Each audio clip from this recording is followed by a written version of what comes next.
Today we are focusing on the Minister for Economic and Coordinating Minister, the Minister for Finance and the Coordinating Minister for Economy. We we saw during the week he had a meeting with the agricultural sector working group. He made a couple of points, which I think is worth noting. He did mention the issue about the core recommendation of the government. The government is trying to recalibrate strategy in line with the post Malebo agenda. He also mentioned about adopting a responsive, flexible framework. Uh, he also mentioned about the Ministry of Finance commitment. And lastly, he talked about the policy alignment. So we'll pick it up one after the other, then give our own view on them. The first thing we're talking about is the recalibrating the strategy in line with the post malleable agenda. He mentioned about the enhanced agricultural productivity, broadening access to affordable agricultural finance, and unlocking the potential value added exports. I'm just trying to mention everything that he talked about here. In the area of adopting a responsive, flexible framework, he talked about addressing local and global shocks like climate change, inflation, food supply chain disruption. In number 3 point, he mentioned about the finance ministry commitment. He talked about the mechanization, the irrigation system, the agro processing, and the digital agricultural technologies. On the fourth one, he talked about tying, um, strategically trying to make sure that a couple of ministries all work in alignment, which is the finance, the agricultural, and the industry for a better result. Um, Finally, starting worth noting is he mentioned the issue that agriculture employs about 70% of the rural population. But something he did not talk about is the low productivity and the poor infrastructural system that they have, the limited financing accessibility, and the persistent inflation that has driven food prices to record high. If agriculture employ more than 70% of the rural population, why is this the case? And something else you mentioned again is about the wheat production subsidy under the National Agricultural Growth Scheme and Agro Pocket. That their target was 280 farmers, and they have some redemption centers. They are working with about 281 has been captured so far. But in all these things he has been mentioning, there are a couple of areas I need to talk about. One is when he talked about the reform.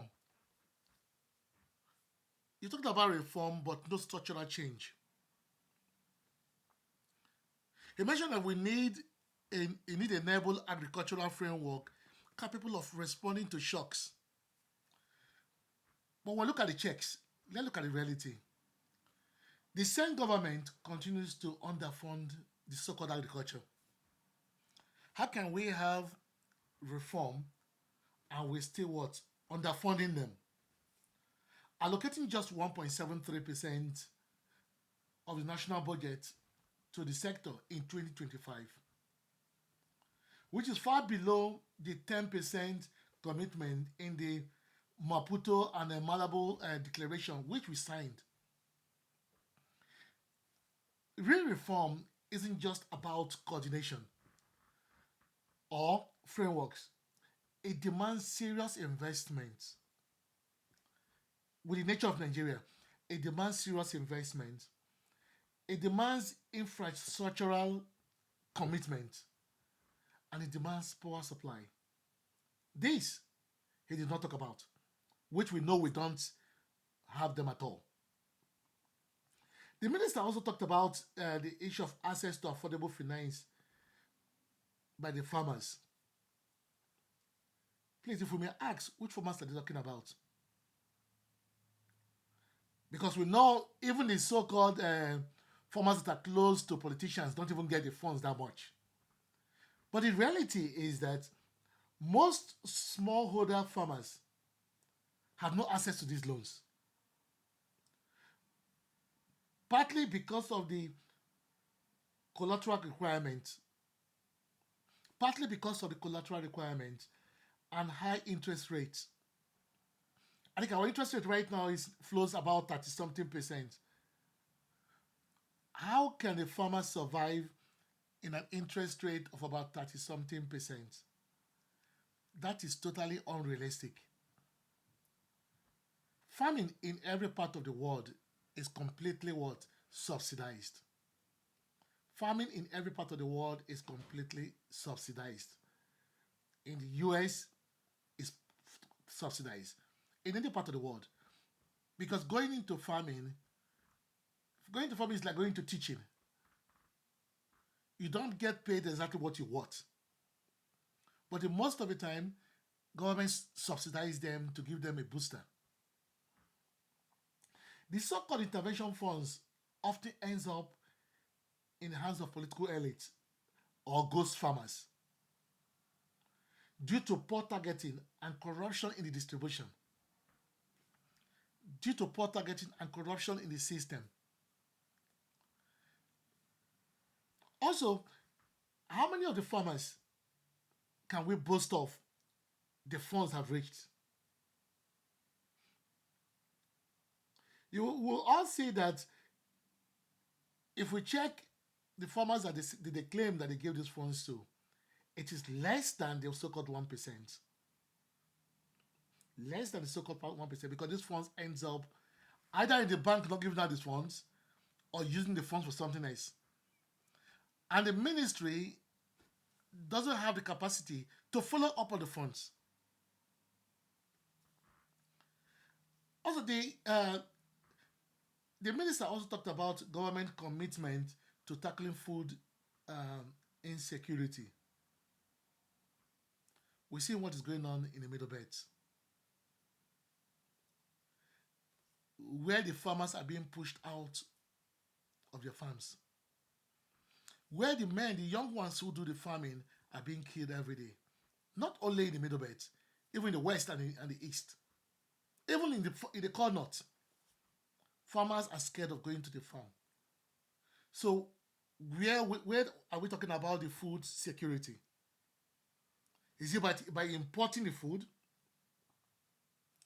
Because right now, every day we hear of killings. Most farmers do not want to go back to farm. And this has been happening every year, right from the time of Buhari. It's even getting worse now. So if we don't tackle the issue of insecurity, what are we trying to do? We are destroying the whole system. That is not going to happen because farmers will not risk their life trying to get to the farm only to be killed. Now, on the issue of subsidy going to agriculture or going to wheat production, what are we trying to achieve? We all know very well that Nigeria is not big into wheat production. Or if I may say, it's too late. Our major crops in Nigeria today is what? Things like rice, maize, sorghum, and even yam. Why are we investing more in wheat production that our people are not into and investing less in these other areas that we're into? I personally see this as more of a lip service. When the government did mention about trying to be in alignment with other ministries, we all know that that is not really practical. We've seen what happened in the duplication of services during the what do they call it? The past agricultural programs, from the anchor borrower scheme to the presidential fertilizer initiatives. All the ministries were doing things differently, duplicating the same thing, all because of the corrupt system that we're into. And also because the head of these ministries and the head of this ministry do not have how to track the progress of what is going on. So if I may say, there is little public transparency on how funds are disbursed or how success is measured in Nigeria. On the rural farmers in Nigeria today, we know they are all still on survival mode. They are all on survival mode. We all know that. We should stop pretending. Farmers are fleeing their farms due to insecurity, especially in the north and middle belt. And partly in the southwest now, there's banditry, kidnappings, herder farmer clashes have crippled food production in the major agricultural zones. We are all aware of the happenings in Plateau State. Within 30 days, we've seen how more than 120 people were killed, and how the middle belt killing is now turning out to be a full genocide. But our ministers are in Abuja having meetings on how to increase agriculture. None of this was addressed in the minister's speech. In conclusion, why Mr. Edu remarks were crafted to inspire confidence and attract foreign investors.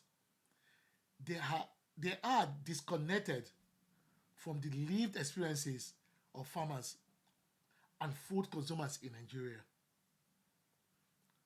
What needed to be done? Transparent data and measurable goals. Actual budget prioritization. Insecurity control, which is one of our major threats in Nigeria today, in all parts of the country.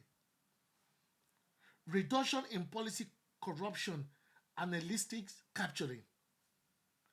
More effective way to distribute the needed funds for farmers.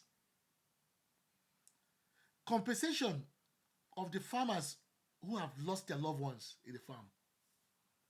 Until then, all this talk of agricultural transformation remains another set of empty promises and wrapped up in economic jargon, just to please what? The foreign investors, or more importantly, for the Excel book. Thank you.